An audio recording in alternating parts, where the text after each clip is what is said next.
Hi and welcome. My name's Alex Shee, Managing Consultant within the Offensive Security team here at Netrix. Today, one of my colleagues and lead security consultant, Anthony Maslowski, is going to give us a tech talk covering some of the detailed application security testing techniques that we utilize when we run pen test engagements with our clients. Let's have a look. So if anyone's curious, what is the tool set? What is it that we're using and how is it that we perform testing? I'm going to come off as a little bit of a shill here, but I'm going to talk about basically one big tool, and it's because this is the tool that most AppSec professionals use on a routine basis, and that's Burp Suite. Burp Suite has different various versions. You can get an enterprise version, a professional version, and a free community version with different capabilities between them.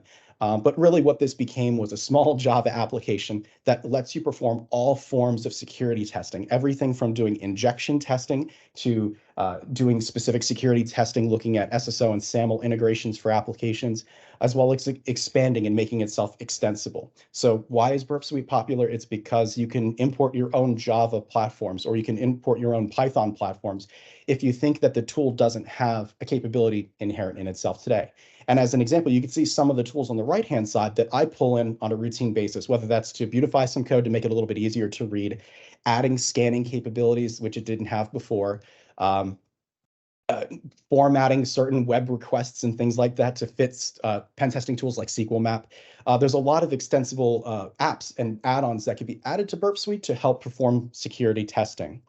So in essence, what does it look like when you're using it? It's a lot of this, unfortunately. What you're doing is you're trapping requests that start at your phone or your browser, and you can manipulate the data before it ever hits the server. You're acting as a proxy. And then when it comes to the responses, when the server says, okay, we have the resources that you requested, you can use Burp Suite to trap those responses as well. So it gives us that full ability to manipulate anything in transit between the application. And the way that we set this up is different depending on platform, but I just wanted to show you a few examples of what this might look like, where web applications, you typically start it in a browser of some type, you attach Burp Suite as the proxy, and all of your data hits the target application. When it comes to APIs and other web services, our team typically likes to use Postman just because it has a nice capability of importing documentation, collections, environment information, things like that. But then we just feed Postman directly into Burp Suite, and it lets us interact directly with the API as well. So there's a lot of great capabilities that we have there. And then when it comes to mobile applications, it's a little bit different depending on platform. As an example, with iOS, as long as you have a jailbroken device, you can bypass what's known as certificate pinning rather easily so that you can perform security testing. On Android, it's a little bit different and you have to plug in some additional tools. So in this particular case, there's a tool called Frida, which lets you do reverse engineering work of Android applications and some of the Linux infrastructure on Android. But we use that to, again, bypass certain restrictions on Android products in order to be able to then test mobile apps and the APIs that they connect to. So going back to the methodology, how does it that we even know what to look for? Yes, we have the checklist of what to do. We have that bulleted list that says check this, check that, check this, check that. But what is it that we're actually looking for? So when we plug in an application into a proxy tool like Burp Suite, we're first going to map out the application, try to find out if there's anything that's within this application that looks interesting to potentially target later. But we're also building the map of how the application functions. We test authentication, also known as auth-n for folks that are working in that particular space. We're looking specifically at how it is that username and passwords are used to log into an application. Can you enumerate what other usernames within the application might be? Is it producing login errors when you do something unusual on the login page? And of course, looking at encryption. When it comes to things like authorization, we're also going to test that. We're going to try to identify, can users do things that admins are only supposed to be able to do? Can we view uploaded documents and files in applications? Can we browse our way around the application, even though there's no little link or button to click to go to the next page? Can we just browse directly to it? And is there anything else that we see in HTTP traffic with a particular application that maybe we're not supposed to see? We're going to test injection. We're going to try to do things like SQL injection, try to get cross-site scripting to work, or code injection. These are kind of the golden items that we're trying to go for in every application. We might not always get lucky, but when we do, it gets us underlying access to the infrastructure if possible. We're going to test the business logic. We're going to try to skip steps. We're going to try to do things out of order. Because again, the way that security testing works is we're trying to force this application to do what we want to do as testers. Right. So for folks that work in QA testing and things like that, we're going to try to break that process to make the application do what we want. And then, of course, there's the tests that you do client side. And this is one that typically gets very forgotten, especially in the application security space. But if you're ever looking at an HTML page or you see JavaScript elements loaded in a page, or you're working with an application that is heavy on JSON import of data back and forth between you and a server, what if you just unhide the hidden fields? What if you enable the disabled fields, things that have display set to none? What if you just remove that and make sure that you can show what it is that you want to see there? There's a lot of hidden things that exist in applications right in your browser today that you technically don't need security tools to do. And you can end up finding some very interesting things. And likewise, any data that's sent back from the server, you might be able to manipulate it. So make sure you intercept those server responses. And these are all the things that we kind of focus on when we're working with a particular target application. So we're going to talk about some examples. These are real examples from things that we've come across with our clients. Of course, there's going to be some items that we're going to have to fuzz out, like exactly which company this is affected to, because some of these issues may not be fully fixed yet, and we're still working with them on that. But as an example, a shipping and logistics firm makes it so that customers can log in and view their shipment status, their shipment documents. And we're talking about like full PDFs of work orders for things that are being sent between companies and this logistics firm. And we found out that when you log in, whenever you want to view a PDF, if you want to view a scan of your shipping documents, you are given this ID number and you could view your items. Well, what if we just change it up or down one number? What else can we see? And what we did is we used Burp Suite to automate across all 10 million of these ID values and try to see, can we view other companies and other customers' shipping documents? And the answer is yes, because this is a particular type of authorization problem that exists within the application. And sometimes, we're going to talk about this a little bit, sometimes digital risk breaks into the physical world a little bit. So for somebody that was using this application, in the left image that you see there, you could see a shipment for environmentally hazardous substances. That it can be very important. The image in the middle, we can see that it's a shipment that's going between Sony Logistics and Walmart. Well, what kind of very expensive electronics does Sony send to Walmart on a very routine basis? And oh, there's the truck number. This is the date that it's taking off from one location. Here's the arrival date. Those are literal risks that could potentially put at risk millions of dollars of hardware or the safety of a driver. And then finally, the document on the right, you could see, again, it's another shipment. You could see the trailer number, the driver code, the date that they're going to be moving, and that the materials that they're transmitting are hazmat. So there are certain dangers when it comes to coming across data like this and making sure that if you have applications that handle and identify this kind of sensitive information, that users really are only supposed to view the shipments and the documents that are applicable to them. Let's talk about a different example. How about client-side secrets? Again, we're talking about things that are already in your browser window, right? Without using any security tools, what is it that's there? With this particular application, we are working with an insurance company that just deployed an application that's really well known called Guidewire Claim Center. What agents do is they log in to process customer claims. So if someone says, I got into a car accident, my boat sank, or my house caught fire, something like that, they call their agents. Their agents go in the system and log all of that information. And for this particular test, we were given credentials for an agent. That's it. We weren't given admin credentials. We weren't given anything further than just a customer service agent that works in the insurance groups here. When looking under the console for this particular page, we saw that there was a lot of functions that were set to hidden true. So we said to ourselves, okay, what if we say hidden false? What is it that we can do? Now, in this particular case, nothing really happened, but we did see that it makes reference to a shortcut. Shift P and Shift T. And after literally hunting and pecking, we did figure out this particular item.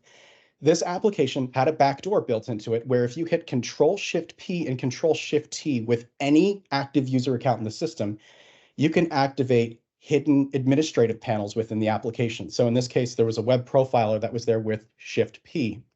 Shift T gave you admin access to the back end of the application's infrastructure, which in this particular pen test then gave us access to the security logs, social security numbers, usernames, and passwords for all the users across the application. So again, technically, we didn't need any security tools to do this at all. It's just that things like Burp Suite can help us identify this when we're looking for hidden or secret client-side items. How about when hints are the secret? Another example is that we were working with a credit rating firm that had a web application that allowed customers and employees to log in and view information regarding credit ratings, credit worthiness for individual businesses, and things like that.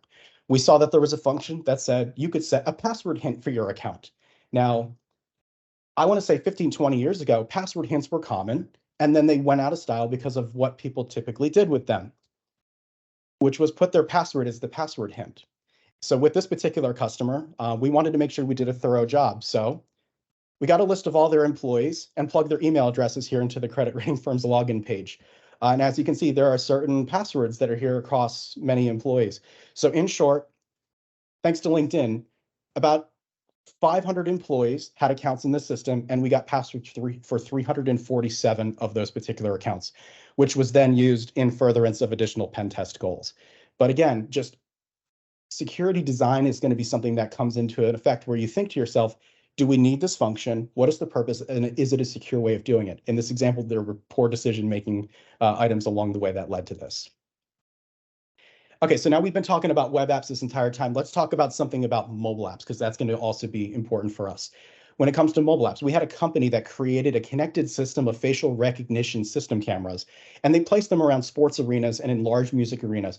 And it's really as a physical security item. That way they can have the police, or they can have the FBI import individuals that may be wanted or threats to the area and things like that.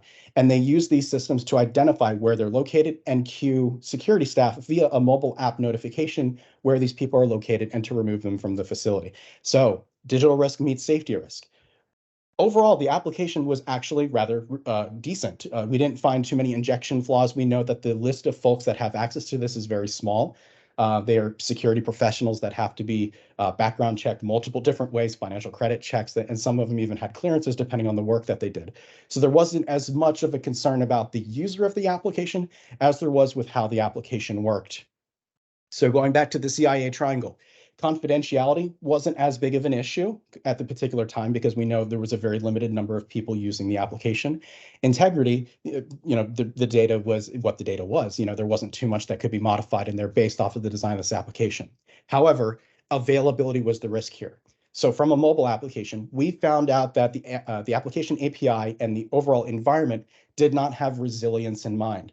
And if someone were to do things like running a Wi-Fi deauthentication attack and a cellular jamming attack against this particular application and its use across an arena or a stadium, that unwanted individuals or folks that are on the blacklists can sneak around the facility without ever getting detected. We found that the application infrastructure did not have what's called a queuing system or a heartbeat designed to make sure that all security devices that are attached to the system are actively connecting back to the API and confirming that they've received the security alert. So during the test, we used a couple pictures. We walked them right by security cameras. And because of the deauthentication attack, nobody received any of those alerts. So again, availability is a security item, but also the digital risk meeting safety risks and physical risks is something we want to stress there. So as far as anybody that works in active development environments and things like that, you're working on products, you're working on processes, or perhaps you lead a team of folks like this, what is it that you can do? The first thing is keeping up with security awareness. There are a lot of security tools out there. Many of them are free that could be integrated into your processes. It just so happens that some of the paid tools are a little bit better. We have professionals here at Netrix. Our team does this on a routine basis, not just from a web, mobile, and API and web service testing, but lots of other types of security testing. We can do that here. The nice thing is that SAST and DAST security testing platforms are coming to your teams, and they should be available sometime within the year. And then also consider threat modeling with your client work. Think about the risks of your design decisions and identify where those potential risks could be. Your team could have due diligence. Talk to your customers about their security requirements. Do things like upgrading your third-party code libraries because we do come across that issue very often. And also follow defensive coding guidelines. For a lot of professionals, you've taken some kind of defensive coding training in the past. This is fantastic. We want to make sure that you're following those guidelines and coding safely. For anybody that wants to get involved in this kind of work, there are free resources out there for this.